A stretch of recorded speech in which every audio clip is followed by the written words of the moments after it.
Welcome to Mindful Monday.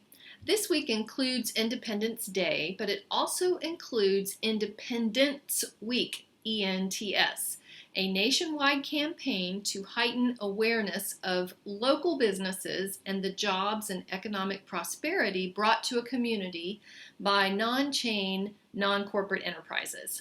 As an independent business person for almost 10 years now, I learned that practicing emotional intelligence is one of the best skills for managing the multiple relationships that come with running a business. Today, I'd like to share 3 such skills. The first one, boundaries. Being unaware of my need to please people 10 years ago, I took a very nice client in my first year who asked me to make house calls. She often had to meet after work, which was a 50-minute commute for me in bumper-to-bumper rush hour traffic. The doorbell or her phone would ring, which sometimes prevented her from focusing on the tasks at hand. I violated my policy of meeting during regular business hours in my own office environment, free of distractions, because I wanted so badly for her to be happy.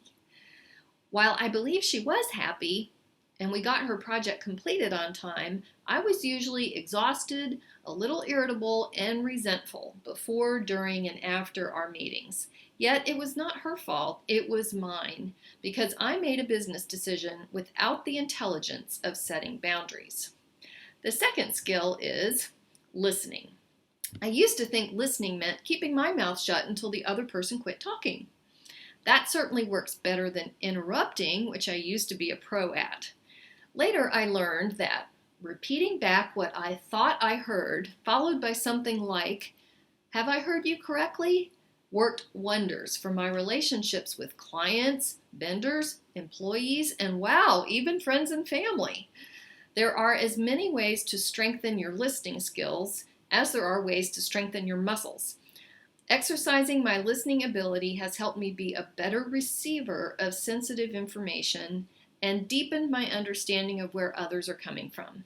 Whether it's a vendor or a client, both of these have made me better at business.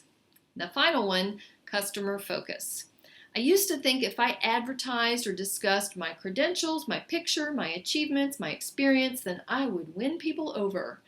Instead, I found that the more I make it about them, the happier everyone, including me, is. I find other people's stories and tribulations far more interesting than mine. Besides, business is not the best place to get my needs met.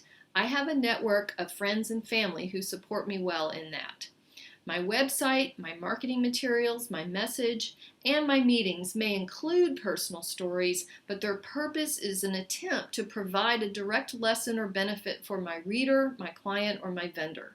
These interactions focus primarily on what they have told me is most important to them, which is generally not my credentials, my picture, my achievements, or my experience. It's their unique issues and struggles. Investing in emotional intelligence education is one of the best I ever made. It has helped me remain independent in business, but also helped me grow as an independent person too. For one provider of emotional intelligence in the workplace, check out www.kendonaldson.com. That's it for Mindful Monday today. Have a wonderful week.